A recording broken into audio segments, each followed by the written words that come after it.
सोचिए, एक बिल्कुल आम सा ट्रैफिक स्टॉप और उसके पीछे क्या निकला? $7 मिलियन की मंशियात की स्मगलिंग। लेकिन कहानी सिर्फ इतनी नहीं है। असल कहानी तो एक ऐसे सवाल की है जिसने सबको चकरा कर रख दिया है। तो चलें इस मामले की तह तक पहुंचते हैं। ये जो मंशियात एक रूटीन ट्रैफिक चेक के दौरान पकड़ी गईं, उनकी कीमत का अंदाज़ा क्या हो सकता है? पूरे $7 मिलियन। जी हाँ, 7 मिलियन। और ये $7 मिलियन किस चीज के थे? 300 पाउंड से भी ज्यादा कोकेन। और ये सब कुछ सिर्फ एक सेमी ट्रक के अंदर छुपाया गया था। जरा सोचें, कितनी बड़ी मिकदार है ये।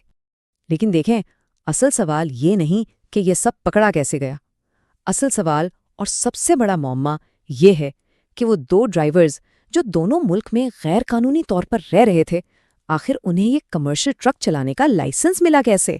यही वो गुत्थी है जिसे आज हम सुलझाने की कोशिश करेंगे।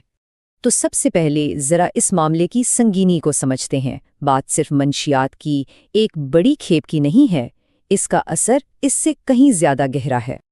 अच्छा, ये आदादो-शुमार वाकई चौंका देने वाले हैं। ज़राए का कहना है कि जो कोकेन पकड़ी गई वो इतनी थी कि 1,30,000 से ज़्यादा लोगों की जान ले सकती थी। इससे अंदाज़ा लगाया जा सकता है कि ये मामला कितना संगीन था। तो सवाल ये उठता है कि आखिर ये सब पकड़ा कैसे गया? और हैरत की बात ये है कि ये कोई बहुत बड़ा पहले से प्लान किया गया ऑपरेशन नहीं था। नहीं, ये सब कुछ शुरू हुआ एक बिल्कुल आम सी रोड साइड चेकिंग से। कहानी कुछ यूं है कि एक 18 पहियों वाले ट्रक को एक रूटीन डीओटी इंस्पेक्शन के लिए रोका गया। वहां मौजूद ट्रूपर को ड्राइवरों के रवैये में कुछ गड़बड़ लगी।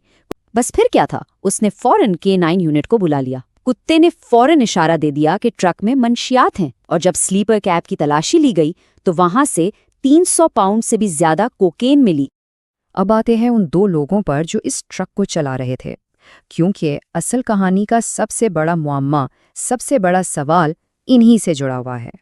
ये हैं वो दो ड्राइवर्स। एक है 25 साला गुरप्रीत सिंह, जो 2023 में एरिज़ोना के रास्ते गैरकानूनी तौर पर अमेरिका आया, और दूसरा 30 साला जसवीर सिंह, जो 2017 में कैलिफोर्निया से दाखिल हुआ।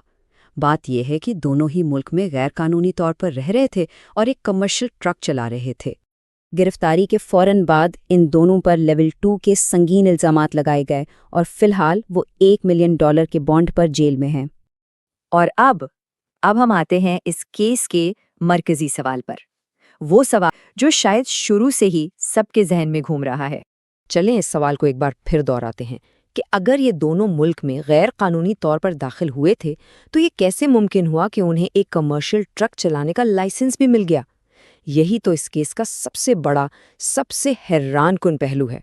तो आखिर इस सवाल का जवाब कहाँ है? ज़राए के मुताबिक इसका ताल्लुक एक मखसूस रियासत और इसकी पॉलिसियों से जुड़ता है। अच्छा, इसको समझने के लिए सैंक्चुरी स्टेट की इस्तिलाह को जानना ज़रूरी है।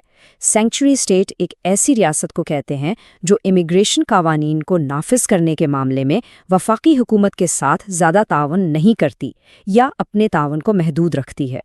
ज़रा ये बताते हैं कि ये दोनों ड्राइवर्स कैलिफोर्निया से थे, और कैलिफोर्निया एक सैंक्चुरी स्टेट है।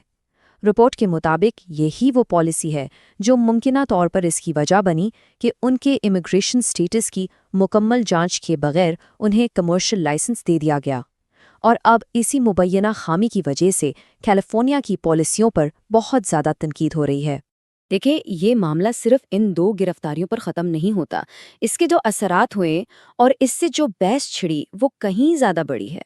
इस एक वाक़े ने कई नई बहसें शुरू कर दी हैं, जैसे कैलिफोर्निया के कानून और उनके वेटिंग प्रोसेस पर सवाल उठ रहे हैं। हिंदुस्तानी निजात ट्रक ड्राइवर्स की जांच पड़ताल बढ़ गई है। इस केस का मुवाजना तारकिन वतन ट्रक ड्राइवरों से जुड़े दूसरे वाक़यात से भी किया जा रहा है, और सबसे बढ़कर रियासत और वफाकी हुकूमत के इख्तियारात पर एक बड़ी अवामी बहस का आगाज़ हो गया है। तो आखिर में हम इस एक सवाल पर आकर रुक जाते हैं। जब इमिग्रेशन जैसे मामले पर रियासती और वफाकी कवानीन आपस में टकराते हैं तो इसके गैर इरादी नताइज क्या हो सकते हैं? ये वाकई एक पेचीदा मसला है जिसका कोई सीधा साधा जवाब नहीं, और ये हमें बहुत कुछ सोचने पर मजबूर करता है।